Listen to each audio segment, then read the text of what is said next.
Before I begin, I have to say a huge thank you to everyone that tuned in for our debut episode last week. It was such a great turnout, and I'm honestly overwhelmed by the amount of you that messaged, made contact, spread your words of encouragement and positivity. To those that commented and shared was just incredible.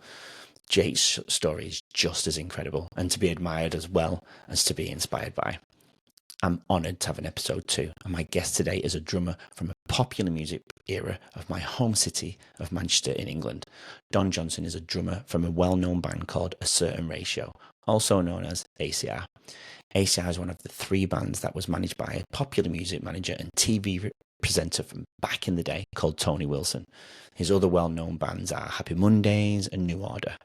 Don has played all over the world, not only with his band ACR, but also with Depeche Mode at the famous Dodger Stadium in the US, amongst some other bands too. ACR have travelled all over the world and toured across the UK for decades.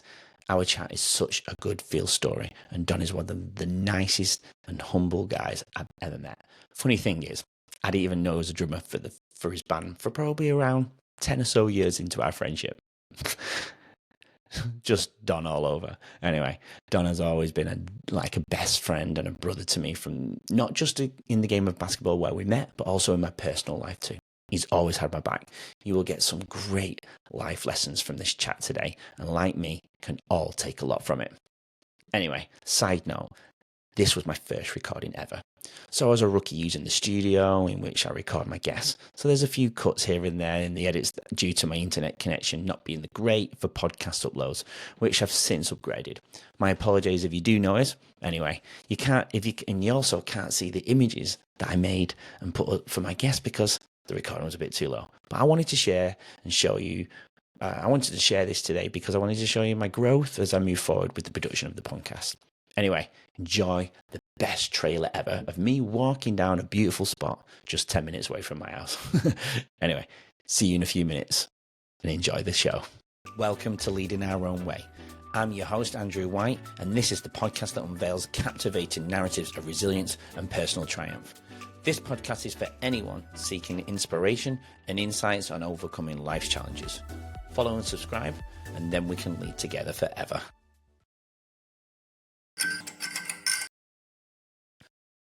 Hi there, Don Johnson. How are you today? I'm good, thanks, Andy. How are you doing? Mate, I'm great. Always good for seeing you. You know, first of all, before we do begin, welcome to Leading Our Own Way, a very new podcast. Very excited to have you on. I'm very appreciative of you coming on some of the first few episodes. Just very excited to speak to you, and I think you've got a great story to share. Before we do begin, though, I do want to ask how you are. But before we do start, can you tell everybody exactly who you are? Okay, exactly who I am. Exactly. I'm Spartacus. No, I'm Donald Johnson, and I'm in a band called A Certain Ratio. We've been together for since 1979, around 45 years. We just finished our last November. We just finished our anniversary tour. We're about to put out a new album, and we've got a new single coming out very shortly as well. So more activity, more kind of touring later on in the year. Yep. Yes, so we're very active. Very exciting. And on that note of the 45 year anniversary, I do have a bit of a printout photo for that particular anniversary. Cool. So very, very excited about that. I'm very proud of some of your music because I appear on one of your music videos. I don't know if you recall, but I do. Yeah, you put us on. Yes, I did. Yes, you've got fleeting 3 seconds of fame. I loved. Now I tell everybody I'm on a music video. Brilliant. And that's one thing I love about, I've known you for 30 odd years through the game of basketball, but, I didn't actually know you were a drummer until I met you maybe 10, 11 years old. And I didn't know until probably the age of 20, 21 that I didn't know you were a drummer. Yeah, that's because you know me as a coach, as a basketball coach. And that was my main priority when we were being engaged, because that's what I wanted to do. I used to run a at Reading Basketball Centre. I used to have in Manchester, in Stockport, yes. I used to hire Court 4, which is the smallest court, and used to have all you guys come down. Everybody's welcome. It was a big kind of get together. There was loads of great players, male, female. There was some children that were at risk. They could get into trouble, etc. I made sure that their mums brought them down, whether they could afford it or not, just as a place to get a place to burn some energy, meet some friends, kind of socialize together. Because at the end of the day, it was a big social as well, wasn't it, Andy? Because we used to go and see the Manchester Giants and things, didn't we? Back in those days. Yeah, so that's what was important to me. It was important to be having you as a young person kind of engage, doing positive things, giving you kind of life lessons to learn how to move on. And you seem to have done that quite well. You decided to do it 12,000 miles away, but you've still done it nonetheless. Well, you have always been a person in my life that's always been there for me, always pushed me. I know you understand my personality and my character, probably one of more than most many, to be fair. And you've always encouraged and motivated me to go and chase everything I've always wanted to chase. I suppose lead my own way, which sums up the podcast. You've definitely been one of those people that has always been behind me, pushing me, and always encouraging me never to go back and do things back home for some reason. Yeah, well, when you made a big decision to move to Australia, and you did something which was quite amazing to me. You sold a car you were saving up for forever to get, which is a really nice car, and you know that you needed some money to be able to get, well, fund yourself basically to be able to go through the qualifications that you needed to be able to do the thing you had your things set, and you took no qualms in being able to sell that car and do that. And that for me was always a massive thing, because something you Yeah. probably don't know. When me and Jane were kids, my wife Jane sold her car to buy me a drum kit. Wow. Yeah, exactly. So that's how me and you relate in that kind of way. And that was a big deal. Yeah. So she sold a car, and then she walked the best part of 3/4 of a mile every day to go and get a bus to go to work, just so I could live my dream in having a kit ready to be able to go and do the thing that I needed to do. She's a keeper, that Jane. Yeah, I've decided now, 50 years, that I might as well. I love it. Absolutely love it. And on that note, people who helped me, it wasn't just me selling the car, by the way. My mum massively helped me out, and actually a friend, a boss from work, actually massively helped me out as well. So you have to give those guys credit as well, just other than, as a side note, just in case they watch it. But going back to it,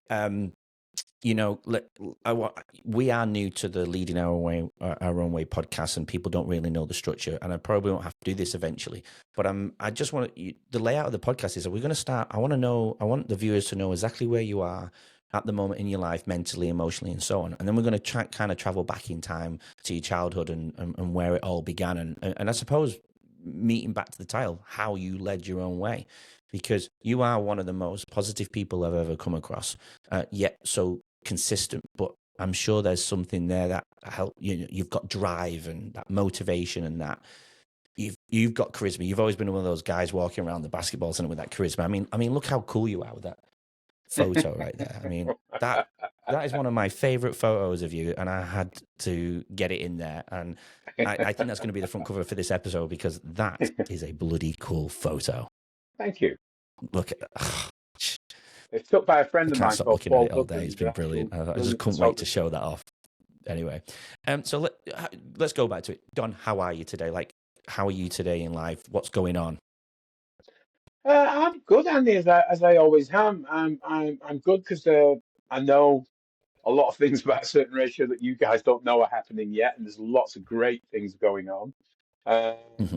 Me and the guys are in a really positive place musically.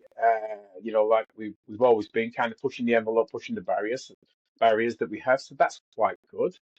And I'm just a general positive person anyway, where possible. But at the same time, I think I don't suffer fools, and I don't try and waste time with silliness. Or if I need to get to something, I'm not afraid of having that conversation. You know, if it's Yeah. uncomfortable, if it's whatever, if it needs to be said, it needs to be said. I'll meet it head on, and that doesn't mean Hmm. that I'm talking about going in with a Kalashnikov or anything. I mean, I just want it to. I want the dialogue to happen, because what I'm finding nowadays in this world is people don't have a dialogue. They have an opinion, and then they force their Hmm. opinion on everybody. If you don't agree with that opinion, then they don't want the dialogue. And that Yeah. isn't kind of, I've not been wired like that for years. I still listen to opinions Hmm. that I don't agree with. I do that all the time in the Hmm. band, right? The band, being in a band is all about learning how to accept the compromises, because they are Yeah. compromises for everyone on all sides every day. And people say, oh, you're still together, you this after whatever years. We're a big family. We have arguments, we have falling outs, we have, you Hmm. know, we're shouting at each other. You know, there's all those things that happen, but we still love each other, Hmm. and we know that any kind of friction is all about trying to make the thing that we're doing better. And that doesn't mean that my opinion is better than somebody else. It's just that we're trying to find what the right one is, and we're trying to find the conversation to make that happen. So yeah, that's kind of how I'm wired, if you like.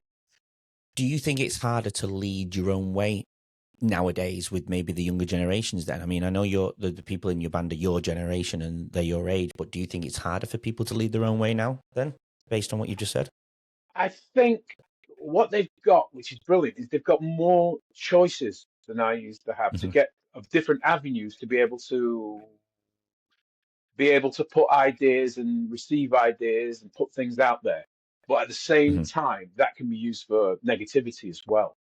The thing that always used to really, going back to the basketball thing, the thing that used to absolutely surprised me and floor me was when I used to meet someone who was 14, 15, and 16, and they'd made a decision about what they're going to do and how they're going to do it.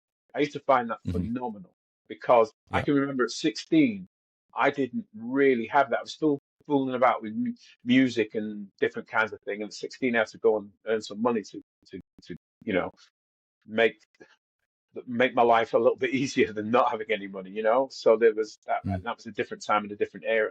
But now I think you're strong-minded. I think there's a lot of people that see online building good businesses Hmm. that are helping other people, that are, helping the world, if you like, in some way, shape, or form. But I also see the opposite. I Yep. see greed and kind of people trying to scam people and whatever, because once people find an avenue to do that, they do it. I think it's the same as always, Andy. I think if you're a strong person and you've got that belief in trying to achieve things, but I think what's really important is having the correct people around you to be able to encourage. Yeah, to be able, you Yeah. need a you need Yeah. the you need that base that's kind of all right. And I'm not sure now if people are too engaged with this thing, with that. Yeah. You know Yeah. what I mean? Because walking around like that, there's lots. I walk through corridors a lot these days, and I see lots of people not looking up, just walking in a straight line. And I'm thinking, you're in a public thoroughfare, yeah? Yeah. Look where you're going. You're making it like it's my problem to see where you're going. It isn't. It's your Yeah. problem to know Mhm. what you're doing, which is the same in Yeah. life. I'm not going to tell you how, where, what to earn and how to do things. And that's kind of how it is at the moment. People disengage. They put headphones in so they don't have to talk to anybody, when they're around. I mean, one of my favorite things ever to try and see who has this ability to be able to do the things their own way is walk into a lift with someone and see who's the first person to pick up their phone and look at it. You're in a lift, Yeah. not you, which is not the best place for signal. But see who that is. Lots of people bang straight away on their phone. Don't want to make eye contact. Don't want to make it. You're with other humans, and it always makes I me know. laugh that they would um, try to disengage from the world in that way and then reconnect back through that. So there's good and there's bad. I see it on dog walks. Mm. When I'm walking my dog, people cross over to avoid even just saying hi. I Yeah. know some people might say, yeah, but they're doing it because of the dog, but teach the dog to walk past you anyway. But that's a different story. But, Mm. as even this evening I was walking and they don't even look at me. Yeah, So I say good evening on purpose. You know what I mean? yeah. And so going back to the choices thing, you said about the people have got a lot of choices these days, which is great. But do you think that takes away their chase for their dream, and I suppose leading their way because they've got choice? If it doesn't work within the first month, they quit. And they try something else because they've got more options. Do you think, like you said What back in your most day, you didn't have those people choices. So do that are not successful, and I can only yeah. talk about small parts of that, is Hmm. falling at the first hurdle. Let's do it with something that for me. Let's say I had to teach someone to drum a very simple riff. Yeah, very Yeah. very Hmm. straightforward, for very simple riff with a couple of double bass drums in and a roll and a crash and whatever.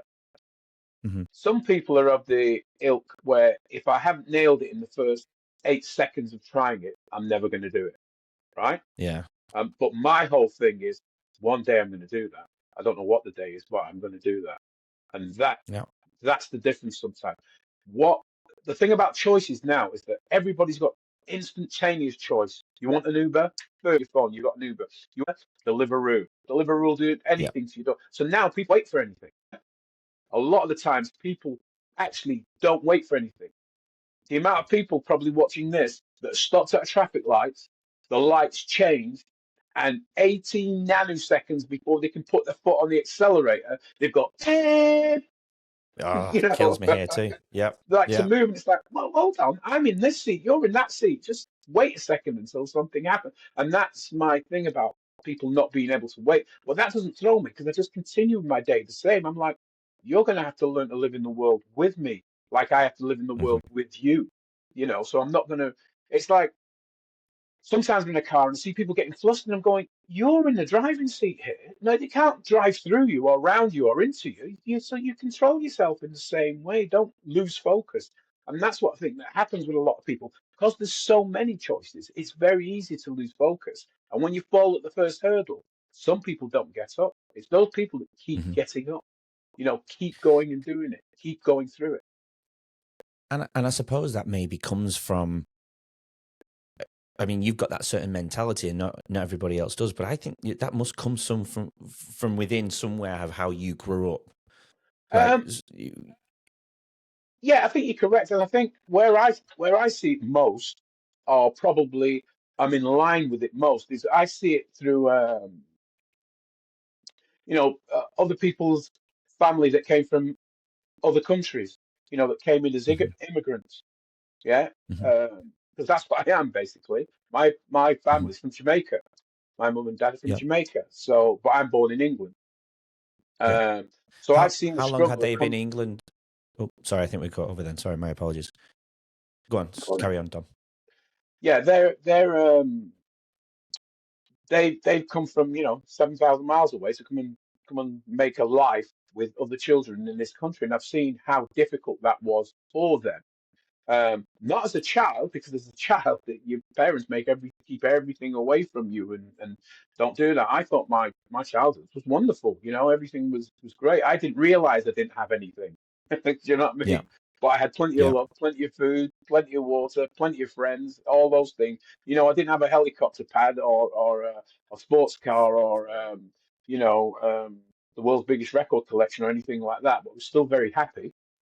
And it's Yeah. only later on in life that you kind of realize, yeah, I think that's entrenched because the places I grew up, I was always surrounded by other cultures, other people that have come from different places that have had different ways of being able to get here and making a life and a good life for themselves here.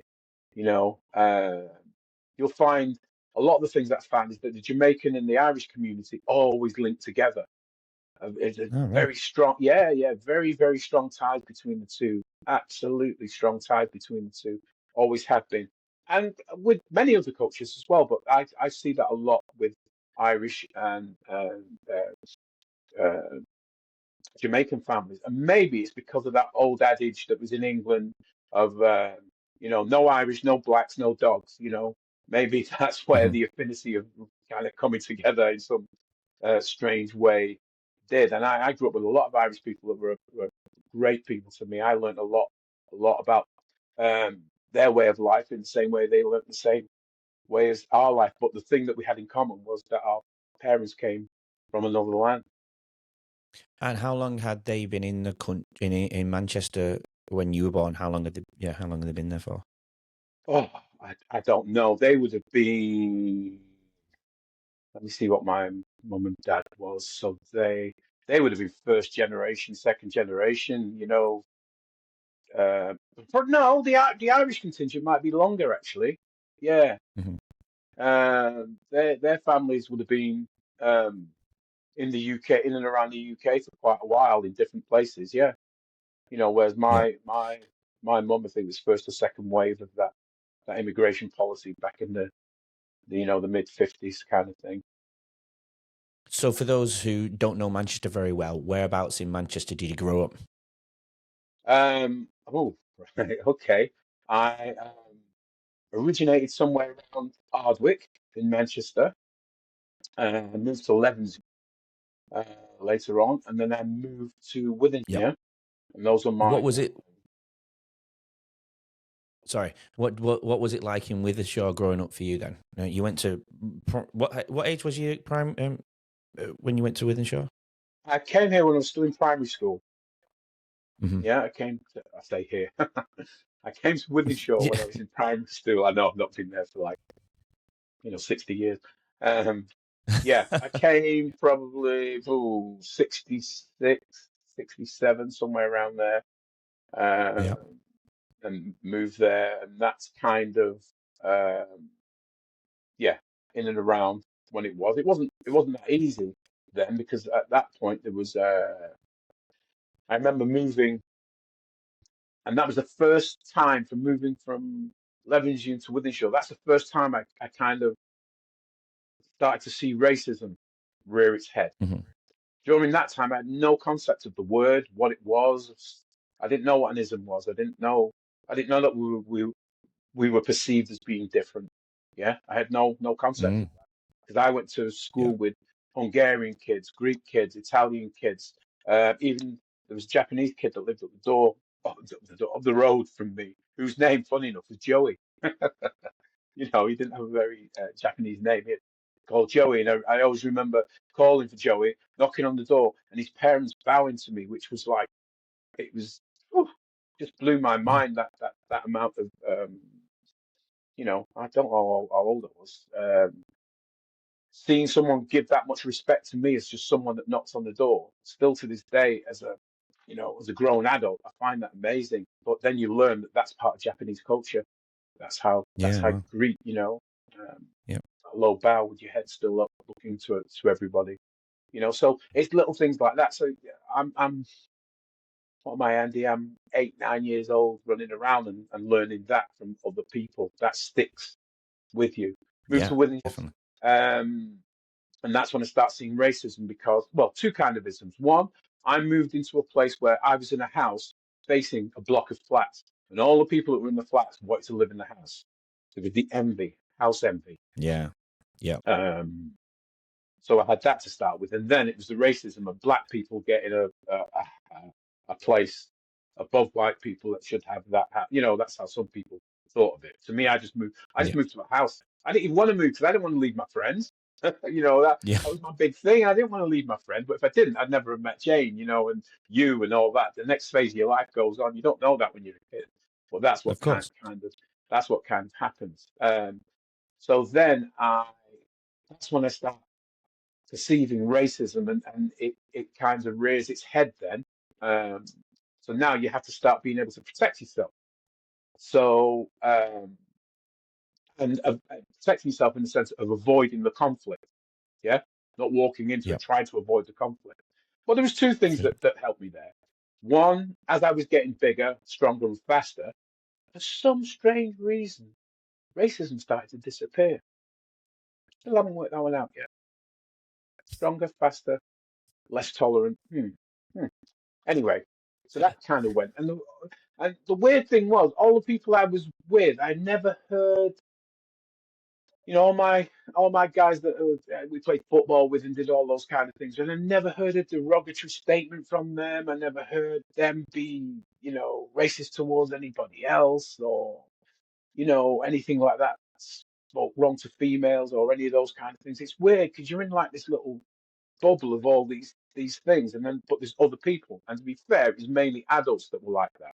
It wasn't. I never Hmm. seen that with kids when I was growing up. It was always adults um, that were pushing that there. And then the other thing you learn is that you can't fight it all. So you just, you remain being a positive person, understanding that some people don't, see things the way that you see them. And also, what was quite tough about the time was there was no real laws about racism at that time. You know, Yeah. mid late 60s. There was nothing. 70s. It was Stephen Lawrence. A big case here was with Stephen Lawrence died. Some police officers died, etc., etc. And that's when that conversation started to take place and readdressed itself. It's too Right. it's too big a thing for me to be to put on anything here. But it was a change in British culture in the way that racism was dealt with. One time it used to be the police officer, if two people came together and there was something racist going on, the police officer was in the middle and he made the decision about, well, he didn't mean it, say you're sorry, blah, blah, blah, or whatever. The conversation is now so what action would you like me to take? Yeah. He wouldn't make Okay. whether he is or isn't. And I'd say, I don't like the fact that he's being racist and I want him charged. And that would be automatically happen. Whereas back in the day, that wouldn't happen. Yeah. That's Yeah. one big Yeah. thing. It's not perfect, Andy. It's not great. It's not disappeared. It's not none of those things. But it's Hmm. one more tool to kind of redress the balance. So with you going back to what you said about being such a positive person, you must have had a really solid foundation in terms of friendships around you. Then you had a good Yeah, group I of had people. loads of great friends. We all, um, we're all into music at the same time, all into clothes at the same time. You little bit of pocket money. You kind of, went out and bought your baseball boots and your your Wrangler flares. See, Wrangler flares. That's going back. Your Levi jacket. All those kind of things that we kind of hang out together. We just shared music and we had the same kind of focus. So we were very, very tight knit. You know, Yeah. and it was great having that. And again, most of my friends didn't look the same as I looked. I was kind of one in a very big group of Hmm. kind of other friends, but we shared the same sensibility. We shared the same sense of community when we used to go into each other's home, etc. That kind of thing, always welcome. Was there ever a time that because you mentioned racism and you being different and the houses and the flats, sorry, Hmm. was there ever a time that you had to deal with any difficult situations in the friendships or the outer groups? Never in the friendships, never. Like I said, it Hmm. never, ever, ever. It was always out. It was always someone else in some way trying to prove to someone else that they were, that they could redress their balance with some form of violence or something. So Hmm. yeah, I've met that before today. But Yeah. like I said, as I started to get bigger, faster, and stronger, it kind of dissipated very, very quickly. Because by the time I want to say 11, 12, I was hitting the 6 foot mark. Yeah, Wow. I exactly. never reached that So, one, unfortunately. well, as I told you, Andy, as your kid, you can't coach height. No, that's right. That's right. So yeah, I was approaching the 6 foot mark then. So as you can imagine, I didn't look like the kind of person to be messing with unless you know, really wanted to do it. So in my sense, I got away with a lot by people going, well, I'll stay away from that. And the same with me. I didn't want to interact with with with that kind of nonsense anyway, because I'm not trying to convince someone to be not that. That's up to you to choose. Hmm. Yeah. Was there, if I recall a story that you once told me, was there, and I think it's worth sharing briefly, you shared a conflict you stuck up for a friend and then you had a Oh, connection with that person later in life. yeah, this is phenomenal. It's one of those life experiences which is just still blows my Yeah. head right off. When I was a kid, the first days or the first couple of days going to my junior school, I when I arrived in my class, I sat at the front, and I was sat at the front with all the girls sat at the front, and then all the boys sat at the back. I just sat at the front because I quickly worked out that all the girls were pretty smart. All the smart Mm. kids sat at the front. So I was like, well, I'll sit at the front and learn from those kids. Anyway, we go out and we're in the playground. I still remember it as clear as whatever, and it's 60 odd years ago now, nearly.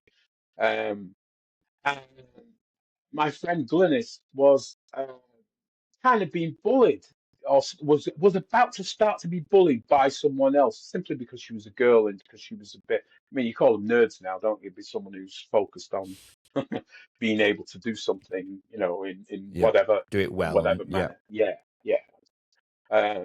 And that's probably how he's seen Glynis. I saw Glynis as a great person who's going to help me with maths or whatever. You know what I mean? That we could Yeah, interact. totally. So I mean, that sounds weird as a kid at that point, but I'm that focused about what I'm doing. I'm in a classroom. I need to learn. Right? Who am I learning from? Yeah. The teacher's telling me, and I'm sat next to someone who, when I don't quite get the teacher's explanation, can explain it to me. Anyway, I did the same so I'm thing. in the playground with Glynis. She's about to be bullied, and I remember pushing Glynis behind me. And whoever this kid was, I said, "No, it's not going to happen today." In my own way, I'm using these words now as an adult, but I don't know what I said then. But basically, yeah, I was saying, look, it's not going to happen. You're not going to bully her. It's not going to take place. And again, because I was bigger than those other kids, they kind of took notice, and it's like, whoa, okay, right. And they left Glynis alone. Anyway, roll on about 50 odd years later, I'm coaching in Withenshaw. I'm coaching at this session, and like our session that we usually have, Andy, we're having a laugh. It's great. Yep. There's male and female. It's a big deal thing where we're all together. It's all brilliant. Anyway, these children go home who didn't live too far and said, "Oh, Mum, we had a great time. We had a great time. We coached Don Johnson," and his mum went, "Hold on, who?" He said, "Don Johnson coached Don." Anyway, described me and everything. She said, "Get your coat. We're going around to go and see him." She's like, "What? I'm going to go and see him." So anyway, they came round. They came to see me and said, "You don't remember me, do you?" I said, "No, I'm sorry, I don't." He said, "You don't remember me at all?" I said, "No." He said, "I'm Glynis." Glynis? Oh, He said, "I'm Glynis, the one that you protected when we were in school." Glynis. I said, "Glynis from uni school." I said, "Yeah." I said, "I'm sorry, Glynis. I've only ever known you as a child. I don't know what you look like as an adult. Because I've never seen her." yeah. Anyway, she wanted to come and say thank you, and always wanted to say thank you for that. She probably said it a million times over in the playground and doing whatever. But that Yeah. still stuck with that person 50 years later. But the thing for me, Andy, about what we're talking about now, about being positive and being focused. Imagine if I was the aggressor and I did the opposite to that.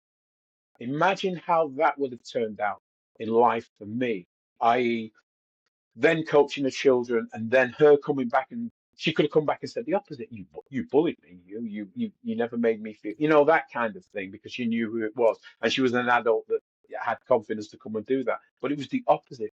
50 odd Yeah. years later, Andy, coming and saying That's that, me incredible. coaching her children, it still blows my mind, that whole thing. Yeah. But it's about doing the right thing at the right time. Yeah, so it's really important that, years and years later, that came back and still blows my mind, in the fact that when you do the right thing, it stays with you for all your life. That was doing the right thing when I was 8, 9 years old. And then as a, Mhm. a plus 50-year-old person, somebody coming back just to say thank you. Well, you learn to. It's not that you learned a lesson when you was a child doing that. That was just you being you, doing the right thing. But I mean, you would have learned a lesson, I suppose, when that scenario finished in the moment. But you learned another valuable lesson 50 years later, I suppose, about character and judgment of character and reputation upon your head. Even though Yeah. it would, if you'd never met Glynis again, you might never even thought about that. But what a moment when I would have loved to have seen your face, I suppose, at that basketball center. That would have been incredible. All right. So you've left high school. You're leaving high school. When does the music start to go into play then? Because you weren't playing an instrument during primary school and high school. Is that correct? It was early high school when I started. I started probably around 11, 12 years old. I started Right. getting, well, technically that's wrong. No, I used to play and fool about with my brother's bass back in the back end of the late 60s. One of those where your big brother's got something and he goes, "Don't you touch that." So what's the thing you do? You go touch that. So I used to pick it up. It was too big for me and trying to play it with one finger. It was the the um, the strings felt like they were about that fat, that kind of thing to do it. But I just kept plodding away, just on that, not knowing whether I had any kind of musical ability or anything. Just got my brother Yeah. had something there, and what I really liked doing was playing with my mum's knitting needles on the side of the couch all the time. Just as a thing. So I think I told you a little while back as well that one of the things that were great for me was all these themes like Thunderbirds and Stingray and all those kind of things that we used to watch as a kid. I used to learn all the little drum parts for those, not wanting or thinking about being a drummer, just like Mm. the whole groove of that whole thing. So Yeah. then I got my first proper instrument when I was about 13, 14. My brother, um, he went 12, 13 probably. He went to Marple to go and buy me this kit. I didn't know that was at all that I was getting this thing. Turned up one Mhm. day, drum kit in the house, in the bedroom upstairs. I mean, you can imagine what the parents were like. Oh my God, Oh that God. kind of thing. Yeah. Your bigger brother goes and does it. He shows me a few things, and I just adapt myself to it because I had that kind of natural ability to go to it, and he saw that before anyone else did. So Mm. I kind of learned and was self-taught to play. So it's all down to your brother then. It's his fault. Yeah, my brothers. I've got three brothers that are musicians. They're the guys I look up to the most. Mm. Yeah, That's with amazing. everything. And They're one of they're your brothers was an equipment manager for another famous band that's in the Tony Wilson group, I suppose. Is that right? he was in 52nd Street. Yeah, uh he was in that band. My brother Derek. Hmm. My brother Keith and Barry were both in another band that did quite well, which is a band called Sweet Sensation back in the day. Yeah, Um, that's a cool Keith was in name. it first, and Barry replaced him. He coached Barry to replace him, and Barry was the Yep. one that when the success kind of happened, he was in and around that then. It's kind of cool going to school and having a brother that's on top of the pops. So after your brother has gone and got you the set of drums, you obviously start to learn to play the instruments. You've become quite passionate about what at that point in your time though. What did you think you were going to do in the future? What was your plans, your aspirations, your dreams? I suppose what job did you want to do?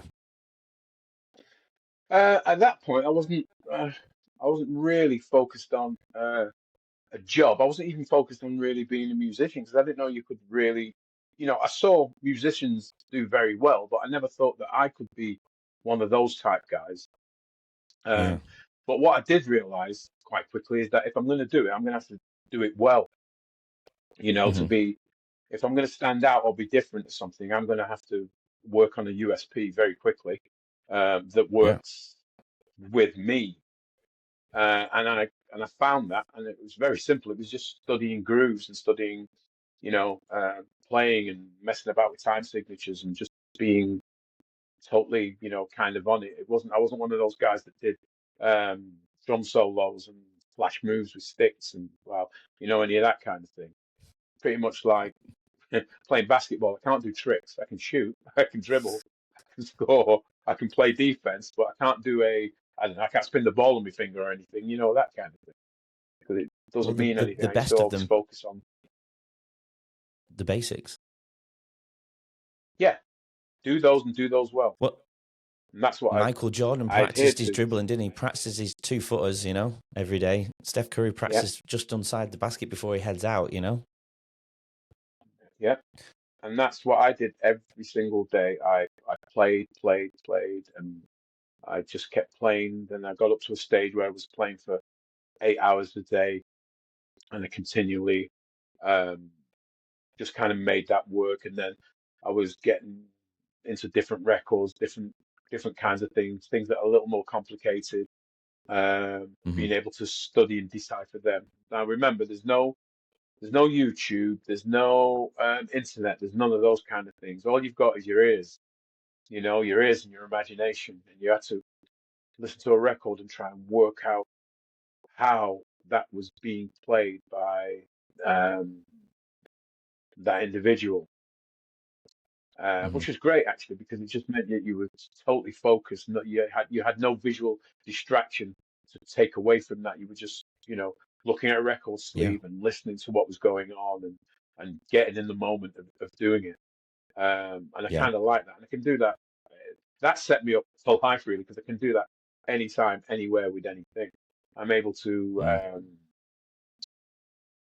push away all the distractions and just narrow down and focus onto that thing. I think that's why, in a sense, the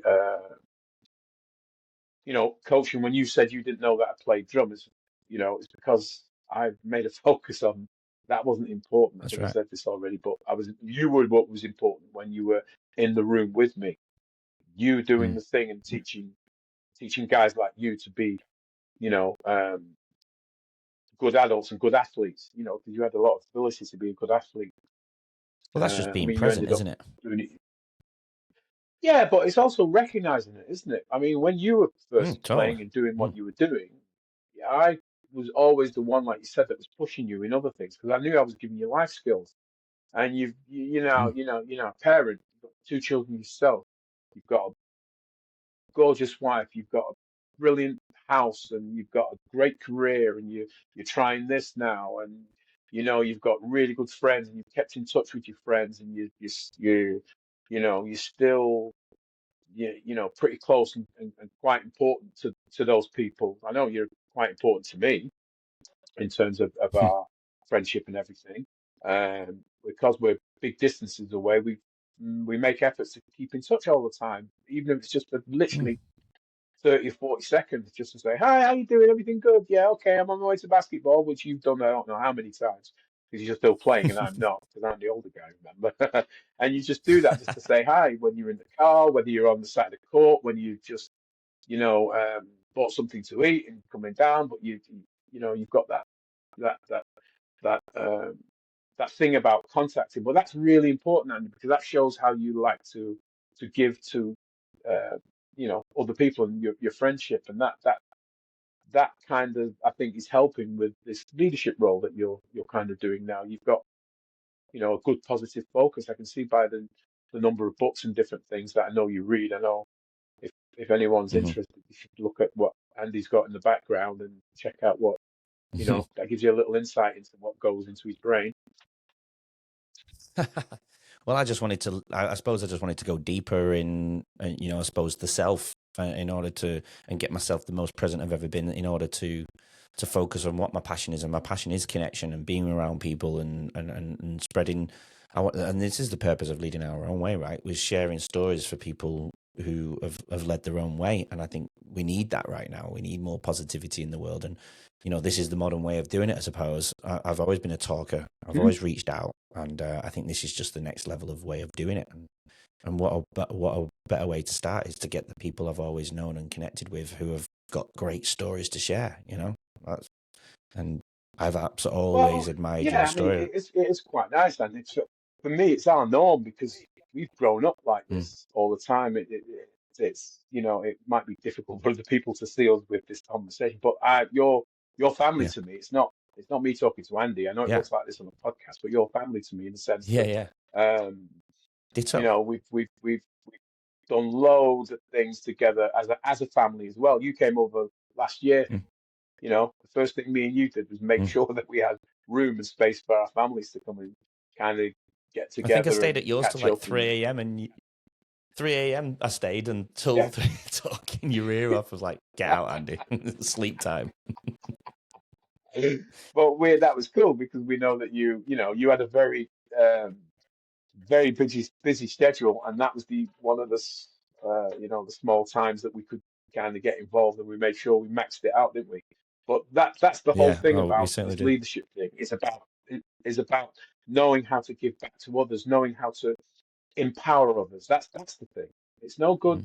Mm. Um, Yeah, The thing I've found, especially with coaching, which is great still to this day, I've got grown up young men and young women that still call me coach, from whenever they see me and we've not bumped into each other for ages, they still call me coach, Yeah. that kind of thing. And there's, again, Andrew, there is a whole realm of people that don't know me as a musician at all. They only know me as a multi-sports coach. They've never had any dealings with me at all as a kind of musician, which I think is pretty good, because it Yeah. means that I've They're gonna know separated now, though, Don. that existence They're quite gonna well. know now if they watch this Well, yeah. podcast through me. They're gonna know, and That's they're gonna your sit fault. there and I'm gonna always hopefully. blame you. I'm gonna blame you. I hope But it's not like we I kept hope it they a secret or listen. anything. It's just as and when it's. No. Yeah. Well, I hope they sit here and go, what? Don was a part of that Then it's era that. of Manchester and music, and what? Yeah. For those who don't know, and they are looking, this was one of the most recent albums, the 1982 album. I love the front cover to that one, by the way. Yep, that was last year. Yep. And I love this because this was like, I just love the vibe of this photo. Okay, so you've got into drumming. You've been drumming for a while now, and you then get into some bands with your brothers. Is that correct? Yeah, my brother kind of started a band to kind of get us in and around playing, getting used to playing and that kind of thing. My older brother, and we used to end up playing in, well, I suppose you'd call them working men's clubs now, but there were different clubs. There were West Indian clubs and African clubs of Yeah. the time, and Irish clubs again. Mm-hmm. We were playing in all of those. I don't even know if it's legal to be advertising it as those things then, but there was West Indian, Irish clubs, Yeah. and Jamaican clubs and stuff. So we used to play in those weekends.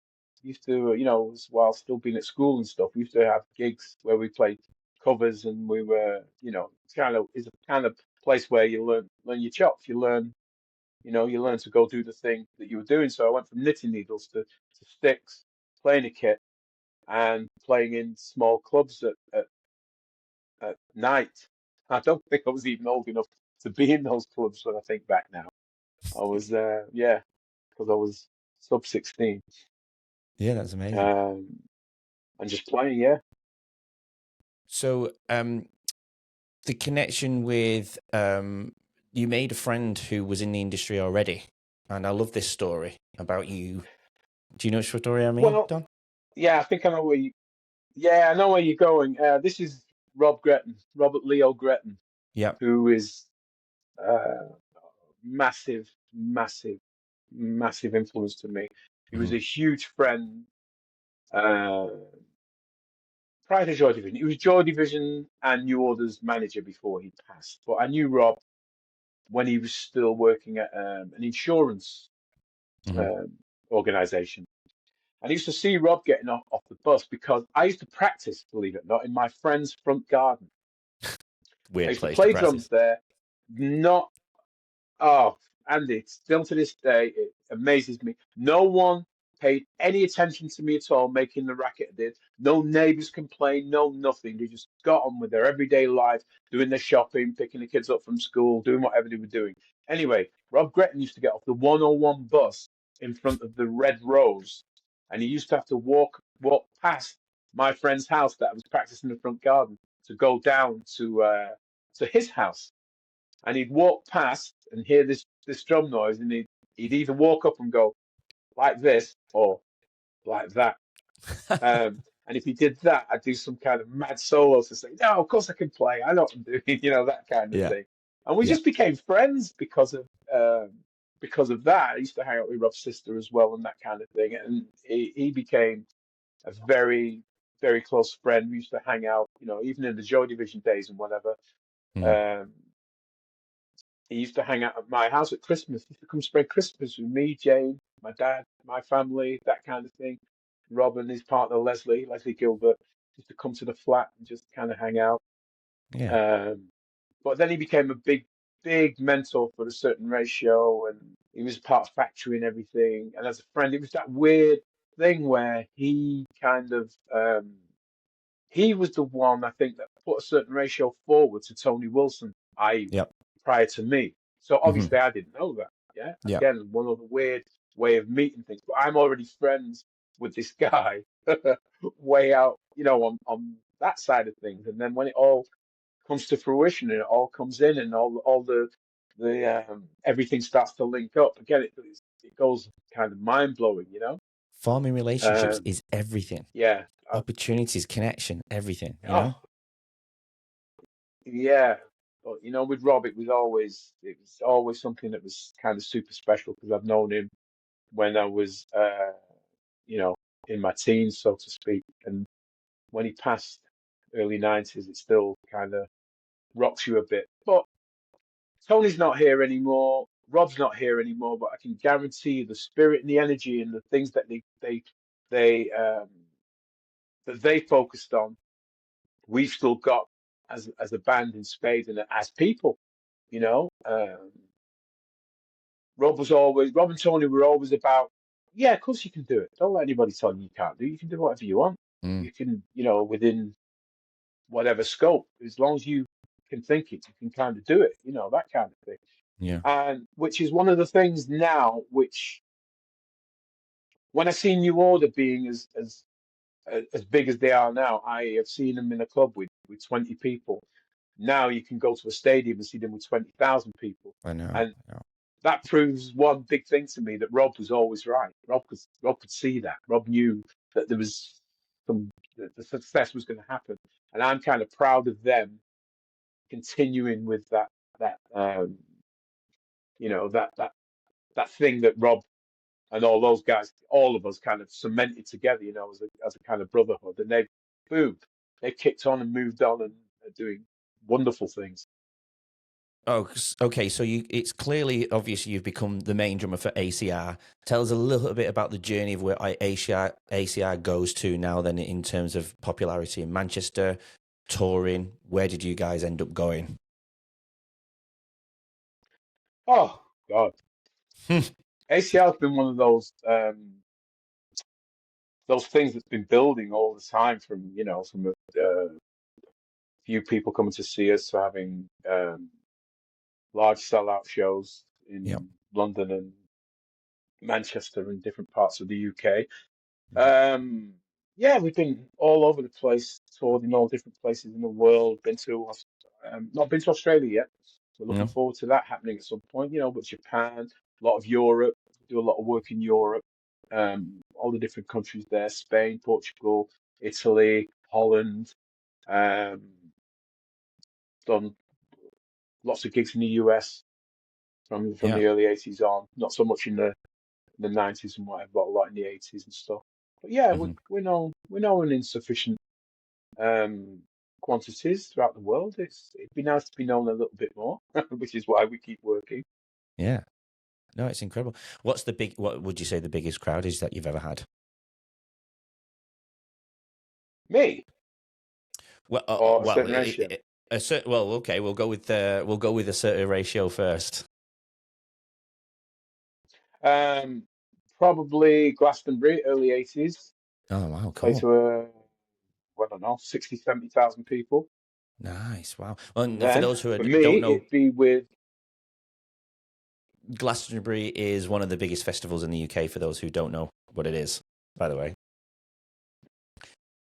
So that was for the ACR. ACR. What was the biggest crowd for you then? the biggest crowd for me was playing with electronic in America and playing at Dodger Stadium with Depeche Oh, Mode. that's amazing. Dodge Mm, Stadium. it That's was. incredible. Uh, and that Yeah. was that wasn't was. I mean, how many people are in there? What's the capacity of that place? I don't know, but it's a lot, Andy. It's a lot. So you guys are still together. Still, obviously, you just went to Yep. Japan. I think a year ago, was it? I think it was March last year. Was it? You were in Japan.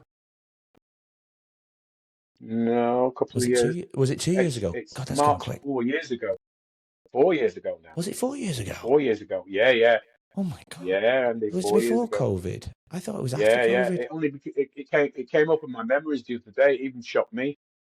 Wow. Yep. I knew it was March because I remember I was walking my dog. I remember you telling me you're going to Japan. I was like, I was loving it. I was like, just come to Australia whilst you're there, even though it's still a 10-hour flight.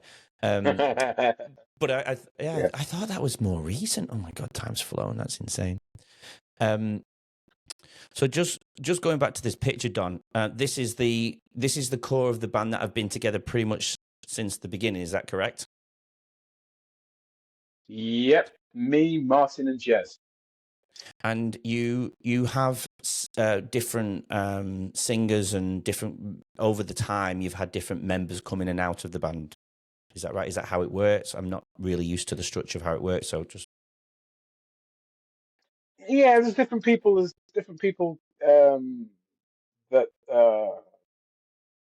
we've played with and have in and around things. It's kind of it's like a core element of a certain ratio. Yeah, yeah. they're it's difficult for us because we see them as artists in their own right. They're not just side people that come and play with us. These No. are the people we kind of work with. They're absolute stars in their own right, and we're just lucky that they say yes to come and play with us. Really, um, Matt, who plays keys with us, has been playing keys for I don't know forever. He's a great teacher. He's probably the one of the funkiest guys I've ever met in Mm-hmm. terms of a keyboard player. Ellen Beth Abdi, who's singing with us at the moment, she's got like her own solo album, which is just mind-blowingly amazing, Mm-hmm. which is hopefully going to come out at some point um, this year. Matt plays with a lot of other different people, writes a lot, teaches quite a lot as well. So he's pretty in depth in the music thing. And Mm-hmm. yeah, we work with all those guys. We write with them from time to time, and we perform with them. Yeah. Do they stay? How is it? Are they contracted with you? Do they stay with you until they want to decide? I mean, how does No, that work? no, no, no, no. We don't have contracts with people. These are friends. Yeah. Okay. You have a contract with them. No, no, it doesn't work like that. Okay. It's these are friends that we invite to come and play Yeah. as and when see if they're available. Obviously, we do this in advance because they've got all their work, like we've got all our work, and we basically it's a are you available to do this at this time? Yeah. Right. Yes or Okay. no? Yeah. And that's how it kind of works. A lot of the time it says yes, yeah. There's no contracts. They're not held to do Yeah. anything. Yeah. Sure. They're free agents, like I say. That's my naivety of how the music I know industry works, I guess. no. It's just because you don't know. I know you would have thought that it was like that. Some people do that, Andy, but Yeah. we don't. We like our it's free. They're free to go anywhere they want. Denise Johnson, who's a massive part of a certain ratio and still is with her influence that's around. Denise passed a few years ago, and we've never, in the same way, we never had a contract with Denise or any of those things. Denise wanted to play, sing, write, be a part of us because she wanted to, not because she had to. Mm. And when you have influences like that come into things, they still stay with you. She's not, she's passed 3 years ago, but she's still very much woven into the fabric of what a certain ratio are now and probably will be in the future. It's still going to have tinges of, the thing that Denise helped put into it. Yeah. Yeah. I think I came and watched you when you had Denise singing in there. Was it when I came to Edinburgh, Scotland to watch you perform? Was Denise in that band? I think I remember her singing at the front, if it's the correct girl. Probably, yeah. Yeah. Around 2006-ish, I think you performed in Edinburgh and I came to see you there in Scotland. That timeline fit. Yeah. And whilst, because obviously your main thing is the drummer, and when I've ever seen you perform, you've gone from the drums to the bongos and back to the drums again. That's always been amazing to watch your hands go. I just love seeing DJ doing his bongos and back on the drums. Whilst we're on the note of drums, for those who do know music and drums and instruments, what drums do you play? Well, I with? play all different kinds of drums. Yeah, I've got a few kits. I've got a sonar kit. Um, I've got all kinds of kits. My favorite kits that I kind of like are DW. I kind of hire those in different places in the world, and they're yeah, always up to the same kind of standard. You know what you're going to get with your stands, with your shells, with everything. That's not yeah. this in any other kits. Hmm. DW have got a bigger reach around the world than probably most of them. They've got a bigger network to get things around. Other people are catching up to them, but Hmm. at the moment they're ahead. But they're kind Yeah, of the one everybody aspires to. right. They set the Amongst other benchmark. things, the British Drum Company. Yeah, they have. But there's some new kids on the block. British Drum Company. Their their their kits are fantastic. Uh, they're they're they're the way they focus on detail of making their kits is just phenomenal.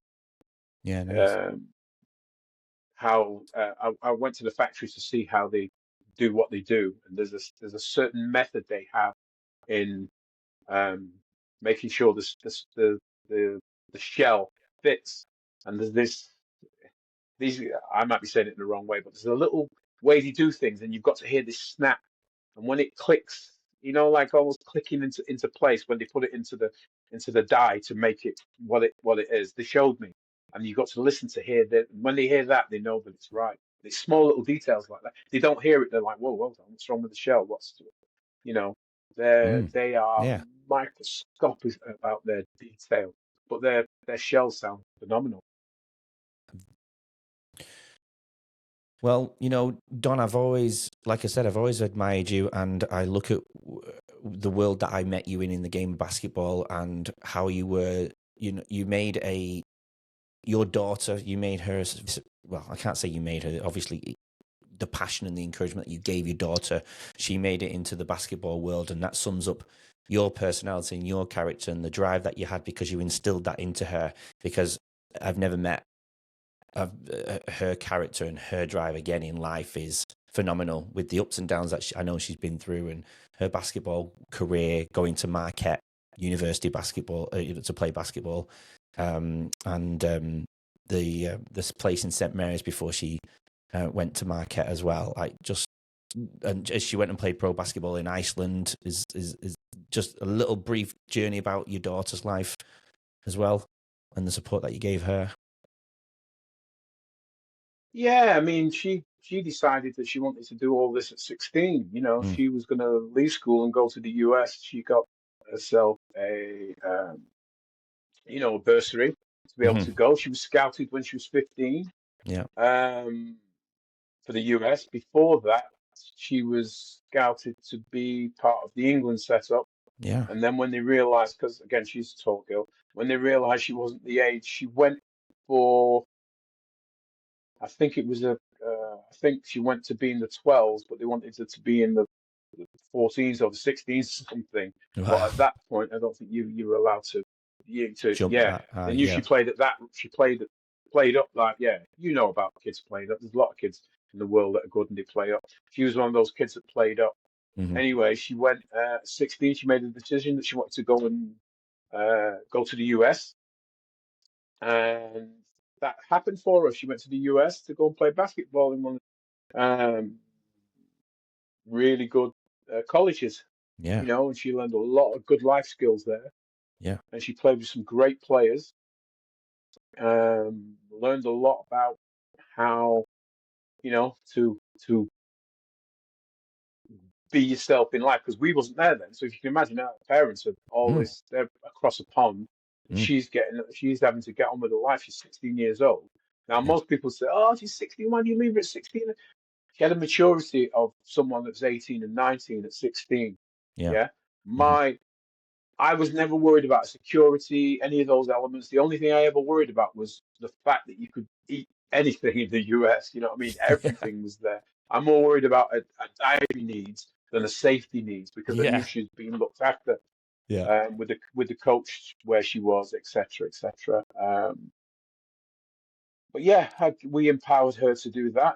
kind of broke Certainly her do. mum's heart for her to go away. But I just knew that it was something that she needed to do and she wanted to do, and she's she's still doing it now. In fact, Andy, after this, she's playing tonight.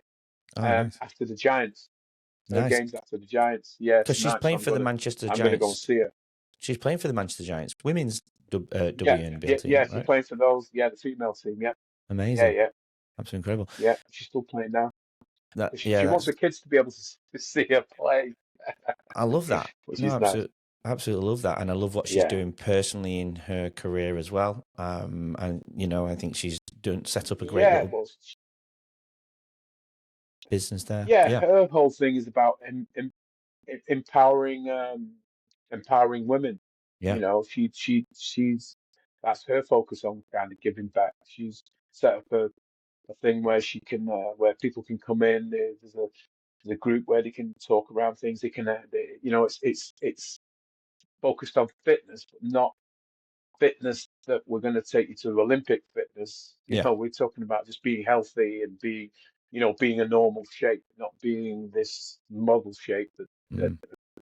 that exists out there with only 2% of the world. Just being a normal, regular human shape. Just feeling Um, good about and themselves. she promotes that to people. Yeah, absolutely, Spreading absolutely. positive vibes. And she's very much again, maybe it's one of those ones that you should have that conversation with at some point. I know you know it, but I think it's fit perfectly into this Absolutely. arena. I actually Definitely, did. as another friend who's Yeah, I reached out to her over a year ago when I planned on creating this podcast, and she definitely fits the core values of leading our own way. And I probably will need to touch base with her to get something organised if she's still willing to do it. I don't know if she remember me even asking her, but if she does, I would love oh, to. she'll still do it, but like you, Andy, she's very busy, and she's still coaching to this day. She's still Yeah. giving things back. She's yeah, that's one of the big things. She's still coaching um, kids, children that are at risk, a Mm. risk of offending. That is not a risk Yeah. of anything else, of possibly offending and not being in um, in situations where they can lead themselves away from trouble. So we give them another focus where they can put their eyeballs on that and be away from anything Mm. that's detrimental to their character. Yeah. So she's still very much a part of that. That's still a very big chunk of a day. Yeah. The positivity thing that she set up online for doing, her own thing, Yeah. I see that. and just Yeah. being just being a mum, Yeah. to three So, kids. if and apart from her, if you were creating this podcast of leading our own way, who do you think, again, outside of your daughter, who do you think in your life or somebody you've been aware of would be able to share a good vibe story about the triumph or adversity that they've been through and come through on the other end? Is there anyone that you are aware of that could sit on the chair that you're sat there today? Oh, there's quite a few people, a lot, every musician I've ever met that could do that. There's yeah, every musician on the planet that they've gone through hell and back 3 times. Yeah, yeah, it'd be a lot of those guys. There'd be um, someone who knows deputy headmistress who's come Okay. through adversity to be able to lead that. You know Uh-huh. Louise, don't you? Yeah. Oh, Yeah. yes. If Um, it is Louise who I'm thinking of through the game of basketball, yeah, I do know Louise. Yeah. yes. Yeah. Yeah, Oh well, yeah, exactly. maybe we So need to again, reach out to her to get Louise her on is to like, leading our own way then. yeah, yeah. Louise would probably be something good. Lauren would be good. We'll write that Zania. down. So who was that other person, Don?